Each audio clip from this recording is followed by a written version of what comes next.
नमस्कार, मैं अखिलेश आनंद जयपुर से स्वागत करता हूं। ये मेरे पीछे जो आप देख रहे हैं, ये आमेर का किला है, ऐतिहासिक किला है। और अपने दर्शकों को जरा मैं याद दिला दूं, जोधा अकबर फिल्म अगर आपने देखी हो तो इसी किले के प्रांगण में उसकी शूटिंग भी हुई थी और बड़ा इसका ऐतिहासिक महत्व भी है। और यहीं से आज ये खास कार्यक्रम हम करने जा रहे हैं। आप देख रहे हैं ये जो मंच हमने सजाया है, यहाँ पर जो मेहमान मेरे साथ जुड़ रहे हैं उनसे तो मैं आपका परिचय करवा दूंगा। लेकिन उससे पहले आज ये बहस हम क्यों कर रहे हैं? बहस के पीछे एक बहुत बड़ी वजह है। जिस तरीके के हालात बने हुए हैं बांग्लादेश में, उससे बहुत गंभीर सवाल खड़े हुए हैं। सवाल यह है कि क्या अपने पड़ोसी देश में अल्पसंख्यक सुरक्षित नहीं है, हिंदू सुरक्षित नहीं है, और भारत में भी क्या हिंदू मुसलमान के बीच की खाई चौड़ी होती जा रही है? तमाम सवालों पर चर्चा करेंगे। और उसके लिए मेरे साथ जो मेहमान यहां पर जुड़ रहे हैं उनसे मैं आपका परिचय करवा दूं। स्वामी बाल मुकुंदाचार्य मेरे साथ यहां पर जुड़ चुके हैं। आप हवा महल विधानसभा क्षेत्र के न सिर्फ विधायक है बल्कि राजस्थान अखिल भारतीय संत समाज के आप अध्यक्ष भी हैं। बहुत बहुत स्वागत है आपका आचार्य जी। मेरे साथ इस तरफ आप देख रहे हैं, दाहिनी तरफ इस्लामिक स्कॉलर मौजूद हैं। अपने दर्शकों को मैं बता दूं, अक्सर इन्हें आप टीवी चैनलों पर देखते हैं, इस्लाम के जानकार हैं। तो आप उधर से देख सकते हैं, नाजिम खान साहब हमारे साथ मौजूद हैं, फिरोज बख्श साहब हमारे साथ जुड़ चुके हैं और मुमताज आलम रिजवी हमारे साथ यहाँ पर मौजूद हैं। आप सभी का बहुत बहुत स्वागत है। और आचार्य जी, पहला सवाल आपसे ही है। बांग्लादेश में जिस तरीके के हालात बनते जा रहे हैं, दीपू को जिस तरीके से वहां पर जला दिया गया, क्या कहना चाहेंगे इस पर आप? मैं सर्वप्रथम दीपचंद को संपूर्ण सनातनियों की ओर से श्रद्धा सुमन अर्पित करता हूँ। बहुत दुखद घटना है, बहुत बड़ी पीड़ा है। लगातार बांग्लादेश में इस प्रकार की सनातनियों पर आक्रमण होना, उन्हें मौत के घाट उतार देना बहुत निंदनीय है। कड़े शब्दों में निंदा करता हूँ। और मैं जयपुर शहर से संपूर्ण सनातन की ओर से, सनातन समिति की ओर से, हमारे आदरणीय महामहिम और राष्ट्रपति महोदया और साथ में प्रधानमंत्री जी को निवेदन करता हूं कि बहुत बड़ी पीड़ा है, दुख है इस बात का कि लगातार बांग्लादेश में सनातनियों पर आक्रमण होना, जरूर कोई कार्रवाई होनी चाहिए सनातनियों को बचाने के लिए। देश और दुनिया में सनातनी एक ऐसे हैं जो सर्वे भवन्तु सुखिना की कामना करते हैं। पूरी दुनिया में सुख हो, शांति हो, समृद्धि हो, और वसुदेव कुटुंब मानने वाले कोई है तो ये सनातनी है। लेकिन उसी सनातनी पर प्रहार होना, इस प्रकार से हत्याएं होना, ये बड़ी दुख की बात है। दुख की बात है। रिजवी साहब, अब आप लोगों से मेरा सवाल है, इस्लाम के जानकार हैं आप लोग। अपने देश में किसी मुस्लिम की लिंचिंग हो जाए, हाय तौबा मच जाती है, चारों तरफ से आवाज आती है। बांग्लादेश में इतनी बड़ी घटना घट गई, एक हिंदू को जला दिया जाता है। लगातार इस तरह की तस्वीरें वहां से सामने आ रही हैं। क्यों नहीं जो बड़े मुसलमान नेता हैं इसकी मुखालफत करते हैं खुलकर? बहुत बहुत शुक्रिया अखिलेश भाई। सबसे पहले मैं भी ताज़ियत पेश करता हूं, जिस तरह से वहां पे एक अक़लियत को मारा गया। दूसरी चीज़ ये कि आपने शायद फिर बयान सुना नहीं, या तो आपने बयान चलाया नहीं। जमीयत उलमा हिंद के सदर मौलाना महमूद असद मदनी, उन्होंने ताज़ियत पेश की। और इस तरह से कई बड़े जो मिल्ली जमात के लोग हैं हिंदुस्तान के, उन्होंने ताज़ियत पेश की और बांग्लादेश को कंडम किया। और वही बात गुस्सा देखा क्या आपने? देखिए, ऐसा है कि जो अभी बाल मुकुंद जी ने कहा है वही शब्द कहे, क्योंकि ये खारजा पॉलिसी का मामला है। तो हम सरकार से मुतालबा कर सकते हैं, डिमांड कर सकते हैं कि वो कड़ा से कड़ा जो भी एक्शन हो सकता है वो बांग्लादेश के खिलाफ ले। और यहाँ पर भी अगर कोई हमारे लिए आदेश हो कि भाई आप ये करें, वो हम करने के लिए तैयार हैं। हम अपने बड़े भाइयों के साथ तो ये बात आप कर रहे हैं, लेकिन आचार्य जी, क्या आपको लगता है कि जिस तरीके का विरोध होना चाहिए हिंदुस्तान में भी मुस्लिम समाज की तरफ से वहां की घटना को लेकर, वो चीज देखते हैं हम? देखिए, भारतवर्ष में 2014 के बाद आदरणीय प्रधानमंत्री नरेंद्र मोदी जी के नेतृत्व में पूरे भारत का सामूहिक विकास हो रहा है।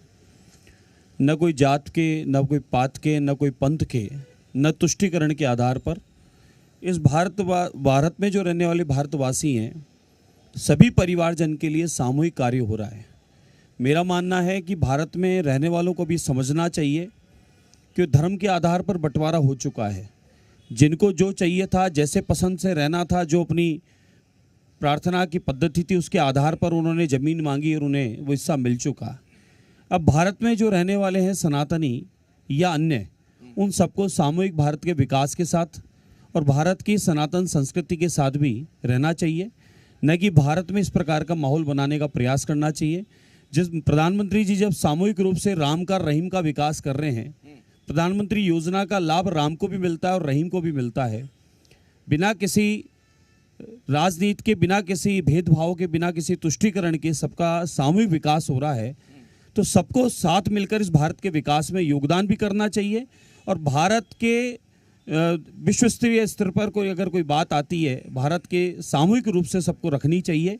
यहाँ पर उसको जात पात पंथ में नहीं बांटना चाहिए, क्योंकि भारत विश्व गुरु के साथ विश्व बंधु भी है, पूरी दुनिया का बंधु भी बनकर भारत काम कर रहा है। लगातार भारत का इतिहास उठाकर देख लें। मेरा जो सवाल था, इसलिए सवाल है कि ये इतनी कट्टर सोच आती कहां से। अब आप देखिए, एक खबर आई कि जामिया यूनिवर्सिटी की बात कर रहा हूं। सोच देख लें, लगातार सोच देख लें। हाँ, मैं आपको बता दूं, एक नया डेवलपमेंट है अभी कश्मीर, हम वो घाव अभी हमारा भरा नहीं है। जिस प्रकार से धर्म पूछकर, कपड़ा उतरवाकर जो मारकाट मचाई गई, मेरा तो एक सवाल ये भी है कि आज तक जितने हमले हुए, बम कांड हुए, इसमें मदरसा छापी क्यों निकलते हैं? आज तक जितनी दुर्घटनाएं घटी है, इसमें मौलाना मौलवी, उससे संबंधित लोग क्यों निकलते हैं? मेरा ये सवाल है।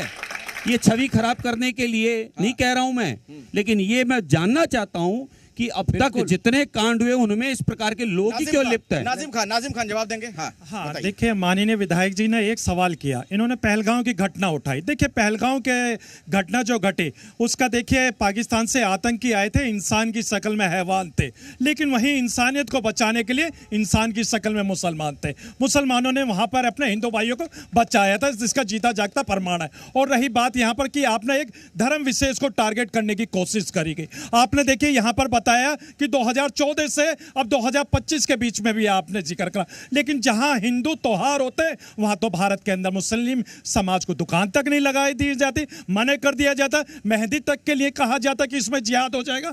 और इस तरीके के बयान आते। और मुसलमानों को तो आप जानते ही हैं कि मुसलमानों ने पाकिस्तान को ठुकरा दिया, लेकिन भारत को अपनाया। क्या यह भारत के मुसलमानों का गुनाह है?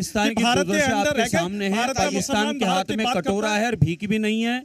जिन्होंने पाकिस्तान चाहा, जिन्होंने जमीन चाहा, उन्होंने जिहाद के चक्कर में आज भिखारी से बदतर स्थिति हो चुकी है। आप जानते हैं, हिंदुस्तान में बराबर लगातार समृद्धि की ओर बढ़ रहा है, सबका साथ, सबका विश्वास के साथ विकास हो रहा है। कि जो हिंदुस्तान में है मुस्लिम, उन्हें इस नजरिए से क्यों देखा जाता है? आप कहते हैं हिंदुओं के त्योहार में कहीं नहीं देखा जाता, कहीं नहीं देखा जाता। गुलाल ये बनाते हैं, उपयोग हम लेते हैं, लाख की चूड़ी ये बनाते हैं, सुहाग का काम हमारे यहाँ बहन बेटियों के उपयोग में आता है, ऐसा कहीं नहीं है। पटाखा ये बनाते हैं, दीपावली पर हम भी आतिशबाजी करते हैं, लेकिन हम लोग बम के रूप में कोई दुर्घटना नहीं करते। जवाब दीजिए रिजवी साहब। कह तो रहे कि भाई सब खरीदते हैं सामान, मुस्लिमों के बनाए सामान भी। देखिए, ऐसा है कि अभी आपने कहा कि मुसलमान, मदरसा, ये तमाम चीज़ों को जोड़ा। जो हमारे कौमी सलामती के मुशीर हैं अजीत डोभाल साहब, उन्होंने क्या कहा? उन्होंने कहा कि पाकिस्तान मुसलमानों से ज़्यादा हिंदुओं का इस्तेमाल करता है, और जितने जासूस निकले, एक फेरिस्त उठा लीजिए, उसमें कोई मुस्लिम नहीं मिलेगा, सारे हिंदू मिलेंगे। क्यों मिलते हैं आप बताइए? दूसरी चीज़, आप कह रहे हैं कि सबको मिल रहा है, तो वजीर आजम नरेंद्र मोदी जी 72 ये आरोप बेबुनियाद है। मैं आरोप गलत बोला है, इनके पास तथ्य हो, कागज हो तो बताएं। लेकिन मेरा, इतने लोग यहाँ बैठे हैं, हिंदू मुस्लिम सब बैठे हैं, यहाँ सभी पंथ को मानने वाले लोग बैठे हैं, और यहाँ पर हमारे सिख पंथ के भी लोग विराजमान हैं। आप पूछ लीजिए, अब तक किसी राम का नाम किसी इस प्रकार के दुर्घटना में, किस प्रकार के बम कांड में, इस प्रकार के जिहाद में आया हो तो बता दें। मौलवी ही क्यों निकलता है ऐसी दुर्घटनाओं में? ये मेरा सवाल है। आचार्य बालमुकुंद की आवाज आ रही है मेरी? एक मिनट भक्त साहब, इसमें एक चीज और मैं जोड़ दूं। एक खबर आई जामिया मिलिया यूनिवर्सिटी से, वहां पर एक प्रोफेसर ने क्वेश्चन सेट किया, और जिस तरीके का उसने सवाल पूछा, उसमें ऐसा लग रहा था कि वो जानबूझ के भावनाएं भड़काना चाह रहा था मुसलमानों का की। इसके अलावा एक और बात, MBBS डॉक्टर्स टेररिस्ट बन रहे हैं। ये कट्टर सोच कहां से आ रही है? देखिए, आपने एक बात कही कि वेस्टर्न मीडिया में मुसलमानों के ताल्लुक से जो ये सब टेररिज्म हो रहा है, एक बात कही गई है, और वो ये है क्लीशे जो मैं पसंद नहीं करता, लेकिन ये दिखता है। क्या कहा गया है मुसलमानों के बारे में? Every Muslim is not a terrorist but every terrorist is a Muslim. मैं उस पर नहीं जाना चाहता, लेकिन मैं सिर्फ इतना कहना चाहता हूँ कि जहाँ तक हमारा हिंदुस्तान है, we have jail like sugar and milk. और बाल मुकुंद जी ने बिल्कुल सही कहा था कि ये बात इनका फैक्ट है कि जो मुस्लिम त्यौहार होते हैं या मुस्लिम इस तरह के जो भी बाज़ार होते हैं, वहाँ पे इनकी जानिब से, बिरादरान वतन की जानिब से बम नहीं फोड़े जाते। इसके लिए मैं तारीफ़ करता हूँ अपने बिरादरान वतन हिंदुओं की। कहीं से भी नहीं होना चाहिए, ठीक है। आचार्य जी, जब हम लोग आज ये बहस कर रहे हैं जयपुर में, यहाँ पर आमिर फोर्ट के सामने, कुछ दिन पहले ही वंदे मातरम को 150 साल पूरे हुए, उस पर भव्य कार्यक्रम हुआ, देश भर में संसद में बड़ी चर्चा भी हुई। लेकिन मुसलमानों पर जो जोर डाला जाता है बार बार कि आप भी वंदे मातरम गाएं, क्यों, आखिर क्यों दबाव बनाया जाता है? देखिए, जोर नहीं डाला जाता, ये तो स्वभाव में आना चाहिए। मादर वतन, मदर इंडिया, ये मातृभूमि भारत की, जिस भूमि पर यानी मेरी माँ ने भी जन्म लिया और उसकी माँ ने भी जन्म लिया, हम सबकी पहली माँ ये धरती माँ है। वंदे मातरम यानी मैं मेरी धरती माँ को, जिस पर मेरी माँ का भी जन्म हुआ है, मेरा भी हुआ है, मैं उसे प्रणाम करता हूँ, नमस्कार करता हूँ, उसको नमन करता हूँ। ये कहने में कौन सा पंथ और धर्म मना करता है, मुझे ये समझ में नहीं आता। वंदे मातरम राष्ट्रगान बोलने में क्या आपत्ति है? क्या आप अन्य किसी देश का बोलना चाह रहे हैं? इस देश में रहकर, देश का खाकर, देश की योजनाओं का लाभ लेकर फिर आपको देश को नमन करने में आपत्ति है, ये विचारणीय बात है। देश है, मां को नमन करने में, प्रणाम करने में क्या दिक्कत है? इन्होंने बहुत अहम बात कही। एक सेकंड मुमताज, बहुत अहम बात आपने कही है। आपने कहा है कि मुसलमान जो कि राष्ट्रवादी है, संस्कारवादी है, 90% से ज़्यादा, बल्कि 99%, तो उसको क्यों आपत्ति है वंदे मातरम कहने से। मैं एक बात कहना चाहूँगा, भारत माता की जय, वंदे मातरम। हमारा इस्लाम इतना कमज़ोर नहीं है, या इवन जय श्री राम, कि हम जय श्री राम, वंदे मातरम या कुछ इस तरह का भारत माता की जय, वो कमज़ोरी उसमें आ जाए। बड़े मजबूत हैं हम, जड़ों से जुड़े हुए हैं। पहली बात, अगर मुझसे कोई पूछता है कि आपके लिए मज़हब पहले है या देश, तो मैं कहूँगा देश पहले है। लेकिन अगर मुझसे कह रहे हैं ना, एक बात पूरी कर दूं, एक सेकंड, अगर मुझसे कोई कहे कि आपके लिए देश पहले है दीन, तो दीन और होता है, तो मैं कहूंगा दीन। तो ये बैलेंस करना चाहिए। और फोर्स, आप ये बात कह रहे हैं, अच्छी बात है भक्त साहब, लेकिन मुमताज जी, सवाल मेरा वही है, आचार्य जी स्वभाव में होना चाहिए। फोर्स किस बात का है? आचार्य जी क्यों नहीं आ पाती है स्वभाव में? आचार्य कौन जोर जबरदस्ती से आपको बुला रहा है? नहीं, ये तो आपका स्वभाव होना चाहिए कि हम भारत में रहते हैं, मेरा नमन करते हैं, भारत को वंदन करते हैं, राष्ट्र धर्म हमारा सर्वोपरि है। हमारी अगर दीन हमारे पूजा प्रार्थना स्थल भी है, तो इस धरती पर है, तो धरती को प्रणाम, यानी उस दीन को प्रणाम है। क्या दिक्कत है? नहीं, दिक्कत कुछ नहीं है। हमारा स्वभाव आपको क्यों नहीं लगता कि वही है? हम इसी सरजमीन पे जब नमाज पढ़ते हैं तो सजदा कहाँ करते हैं? इसी जमीन को करते हैं। तो हमारी भाषा क्यों नहीं समझ में आती? तो वंदे मातरम कहने में क्या दिक्कत है? अरे रुक जाइए ना। हाँ। मैं कह रहा हूँ, आप क्यों ये चाहते हो कि वंदे मातरम कहने ही से वो भावना आएगी?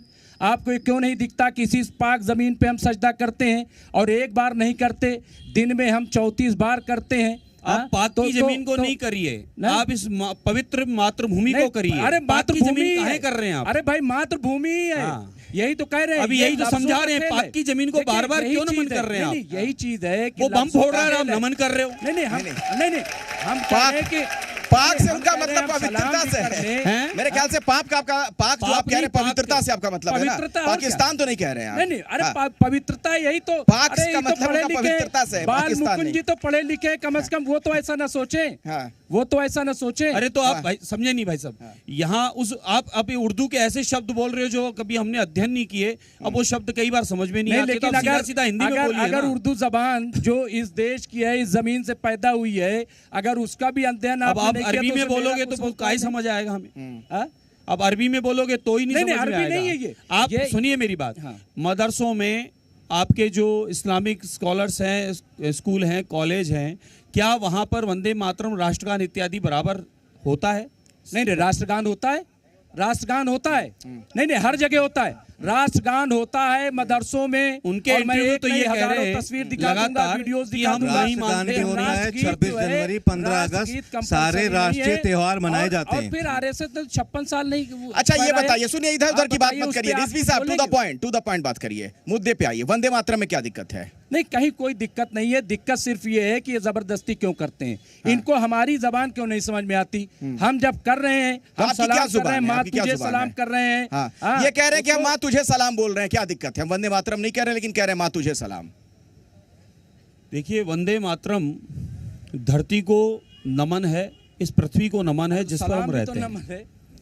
अब सीधा सीधा वंदे मातरम जो माता को नमन हेतु, प्रणाम हेतु, समर्पण हेतु जो शब्द है, उसमें आपत्ति है इनको। और कोई नए नए आपत्ति कहाँ से कैसे ढूंढ कर ही फिर लो अपने अल्फाज निकाल रहे हैं। मैं कह रहा हूँ वंदे मातरम के आपने सवाल किया सीधा सीधा, वंदे मातरम बोलने में आपत्ति क्या है? नहीं, हम कह रहे हैं कि अगर हमें- बुलवाने में आपको एक क्या ऐसा लग रहा है कि बोल देने से सारे मसले नहीं हल हो बोलिए तो जाएंगे? बोल दीजिए, आपको सुनिए। नहीं बोलना हमें। नहीं, हम कहाँ कह रहे जबरदस्ती हैं कर रहे हैं, कि मत बोलिए। नहीं, तो जब- नहीं बोलते, बात लाखों नहीं आचार्य बोलते। जी, एक सवाल हमें ये हमारा खड़ा दिन- हो रहा है आचार्य जी, एक सवाल ये खड़ा हो रहा है बार बार जो कहा जा रहा है, विपक्ष की तरफ से भी कहा जा रहा है, सियासतदान भी बोल रहे हैं, मैं इस्लामिक स्कॉलर्स की सिर्फ बात नहीं कर रहा हूं, कि जानबूझकर इन दिनों मुस्लिमों को टारगेट किया जा रहा है। एसआईआर भी उसी के लिए एक टूल है, मुस्लिमों को टारगेट करने के लिए। बिल्कुल निराधार है ये बात। एसआईआर का अर्थ समझे आप, इस देश में रहने वाले वो हिंदुओं की मुस्लिम हो, इस देश का वासी जो है उसको उसका अधिकार पूर्णता मिले, केंद्र सरकार राज्य सरकार की योजनाओं का लाभ मिले, मतदान भी उसी का अधिकार है वह उसे ही मिले।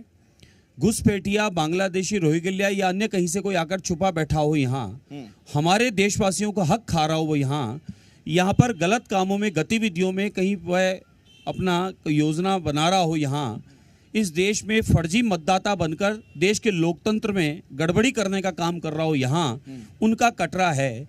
यहाँ देशवासियों का कौन सा नाम हट रहा है जिस बात का पेट दर्द है? एसआईआर में फर्जी मतदाता हटें, मानो कि कोई गांव में भी मतदान कर रहा है और शहर में भी कर रहा है, उसका अधिकार एक जगह करने का है और सरकार की योजनाओं का लाभ उसको पूर्णता मिले, दूसरा कोई और न खावे, उसके लिए भी आवश्यक है, देश की सुरक्षा के लिए भी आवश्यक है। कौन लोग हैं जो इन देश विरोधी ताकतों के साथ अपने आप को शामिल करते हैं? वो जरा खुलकर बता दें कि हम एसआईआर के विरोध में हैं। नहीं, ये सवाल तो देखिए है, मौजूद है नाजिम खान जी। एसआईआर में कागज अगर दिखाने के लिए कहा जा रहा है, प्रमाण पत्र मांगा जा रहा है, आइडेंटिटी प्रूफ करिए, तो फिर तो हिंदुओं से भी कहा जा रहा है कागज दिखाइए, तो इसमें कहां से फिर हिंदू मुसलमान आ गया? हाँ अखिलेश जी, देखिए यहाँ पर जब एसआईआर की बात होती है तो देखिए मैं बिल्कुल कहता हूँ कि पूरे देश के अंदर एसआईआर हो, हम उसके पक्ष में हैं। लेकिन उससे पहले मैं एक सवाल करना चाहता हूँ भाई, जिस तरीके से माननीय विधायक जी ने कहा राष्ट्रगीत और राष्ट्रगान में फर्क होता है। राष्ट्रगान जनगण मन होता है और राष्ट्रगीत होता है जिसको हम लोग सम्मान करते हैं, थोड़ा सा फर्क है। और दूसरी बात देखिए, मैं सुन तो लीजिए सर, एक बात और हाँ, एक बात नहीं, आपने पहले राष्ट्रगान और राष्ट्रगीत की बात की थी, तो मैं ये कहता हूं कि देखिए हम लोग भारत की एक पाक सरजमी की पाक मिट्टी से बने और इंशाल्लाह एक वक्त ऐसा आएगा कि इसी भारत की पाक सरजमी की इसी मिट्टी में दफन हो जाएंगे। एक माँ की कोख से पैदा हुए और एक माँ की कोख में समा जाएंगे। ये तो हम कह रहे हैं, ये तो हम कह रहे हैं कि आप हम सबका, सुन लीजिए विधायक जी, हम सबका विधायक जी 10 सेकंड हो, 10 एक ही रहा है, ये बाद में कुछ परिवर्तन हाँ, हो सुन गया तो है, लीजिए, कुछ 10 सेकंड। आतंकवादियों के प्रहार से, कुछ विदेशी आक्रमणकारियों के द्वारा यहाँ पर लोगों को जबरदस्ती करवाया गया था परिवर्तन, ये तो हम ही मान रहे हैं। ये अरब कंट्रियों से और पता नहीं कहां से या लोग आए थे, वो हम मान रहे हैं इस बात को, तो औरंगजेब थे, मुगल थे, अब आपका सवाल है अत्याचार किया, देखिए तो हम मान रहे हैं। लेकिन बात ये थी, एसआईआर का सवाल श्रीमान ने आपसे किया, उसका जवाब एसआईआर पे आइए, इसमें हिंदू मुसलमान कहां से आ जाता है एसआईआर में? हाँ, मैंने कहा कि एसआईआर पूरे देश में होनी चाहिए, हम बिल्कुल अपने देश के साथ में खड़े हैं। लेकिन ये बता दीजिए, वो एसआईआर के नाम पर जो ये कहा जाता कि हमने घुसपैठियों को चिन्हित कर लिया, तो ये कहां से? एसआईआर घुसपैठिया ये अलग अलग मामला हो गया, जबकि देश के अंदर हम लोगों को अपनी भारत की आर्मी पर पूरा भरोसा है, उन्हें पुनः वापस निकालने की तैयारी है। घुसपैठिया कौन है? घुसपैठिया आप अपने आप को क्यों मान रहे हैं? आप तो देश के ही हैं। घुसपैठिया बाहर के लोग, बांग्लादेश के, रोहिंग्या या अन्य कहीं के पाकिस्तान के मानव छुपे बैठे हैं यहाँ पर और फर्जी आईडी बनाकर राशन मुफ्त का खा रहे हैं, सरकार की योजनाओं का मुफ्त में लाभ ले रहे हैं। यहाँ कोई किसी प्रकार का षड्यंत्र रच रहे हैं, देश में अराजकता का माहौल फैला रहे हैं, तो उन लोगों को निकालना आवश्यक है कि नहीं है? इसका जवाब दीजिए रिजवी साहब। हाँ, देखिए ऐसा है, पहली बात तो ये कि बिहार अपने आप को घुसपैठिया के साथ कैसे जोड़ रहे हैं आप? हम तो चाहते हैं देश के अंदर से घुसपैठिया जाए, घुसपैठिया हमारे सामने है, सबसे पहले दोनों हम मत लात बोलिए, मारेंगे करके घुसपैठियों बोलिए। में। मतलब आप ये कहना चाह रहे हैं कि आतंक का धर्म होता है? पिछले दिनों जिन लोगों ने भी, ये अपने ऊपर नहीं लें इस बात को, ये लोग नहीं है वो जो भी आतंकवादी थे, वो अब तक जितने भी जो आए वो सारे एक पंथ को मानने वाले थे और उन्होंने विशेषकर पूरी देश और दुनिया में, हम ही नहीं और देशों में भी उन लोगों ने ही इस प्रकार की दुर्घटनाएं घटित की जिससे कई जगह अनगिनत जानों को कुर्बान होना हुआ उनकी हरकतों की वजह से। और यहाँ जहाँ भी जितनी घटनाएं घटी, भले जयपुर के बमकांड हुए हों या कश्मीर का हुआ हो या अन्य कोई और गतिविधियाँ हुई हो, सभी जगह आतंकवादी वही लोग पाए गए और वह उस घटना करने से पहले वो अपने दीन की प्रार्थना भी वहाँ करते थे, ये भी बताया गया। और वह छुपे मिले भी तो उन स्थानों में मिले जहाँ प्रार्थनाएं होती है। तो इस बात का हमें बड़ा दुख है कि पर्टिकुलर इस समाज को बदनाम करने के लिए ऐसे लोग क्यों काम कर रहे हैं कि जो मुस्लिम समाज जो दीन और दुनिया की बात करने वाला है वो उसकी बदनामी उन लोगों की वजह से हो रही है। एक मिनट इनको बोलने दीजिए रिजवी साहब को। हाँ, देखिए ऐसा है, जो आपने कहा कि पत्थरबाज कोई आ जाते हैं, लड़वाना चाहते हैं, तो ये तो लॉ एंड ऑर्डर की जिम्मेदारी सरकार की है। सरकार पहले से क्यों उसी के लिए, लॉ एंड ऑर्डर के पालन के लिए थोड़ा सख्ती से पालन किया जाता है और वहाँ इस प्रकार के जैसे त्योहार है, उत्सव है और कोई मांस वगैरह की दुकानें वहाँ खुली हो, हम लोग माहौल खराब नहीं हो जाए, उसको नियंत्रण के लिए लॉ एंड ऑर्डर का पालन करने के लिए ऐसा किया जाता है। बाल मुकुंद जी, हम हमेशा जो है रामलीला में जाते रहे हैं और हमारे अजदाद जो है रामलीला की बाकायदा जमीनें दी हैं, तो राम ही है, इसमें विचार क्या है? लेकिन आज जाते हुए डर लगता है। नहीं, लेकिन जाते हुए डर लगता है अखिलेश भाई, जाते हुए डर लगता है कि कहीं वहां जाकर के मारने न लगे कि आप क्यों आ गए। बुला तो रहे हैं जयपुर की रामलीला में, कह रहे हैं कि आइए, देते हैं आप आइए, क्यों डर रहे हैं? नहीं, इसका स्वागत है। और अगर आप जैसे लोग इस तरह से करते हैं तो मैं समझता हूं कि दुनिया की कोई ताकत, चाहे मुनीर पाखंडी हो और चाहे मुनीर जैसे जो भी हो, हिंदुस्तान का बाल बाका नहीं कर सकता। समय नहीं है, बहुत बहुत धन्यवाद। भारत ही है जो सबको साथ लेके चलता है और बार बार सर्वे स्वहंतु सुखिनः ये बात कहता है, वसुधैव कुटुंब की बात कहता है, पूरी दुनिया को अपना परिवार मानकर विश्व बंधु और विश्व ज्ञान का विश्व गुरु के रूप में देखा जाता है। बाकी और कोई ऐसा देश, कोई ऐसा पंथ, कोई ऐसा धर्म नहीं है जो ऐसा सनातन और भारतीय सोचता है। चलिए ठीक है, आचार्य बाल मुकुंद जी, आप हमारे इस मंच पर आए, आपका बहुत बहुत धन्यवाद। आप सभी का बहुत बहुत धन्यवाद यहाँ पर आने के लिए इस खास कार्यक्रम में। फिलहाल इतना ही जयपुर से।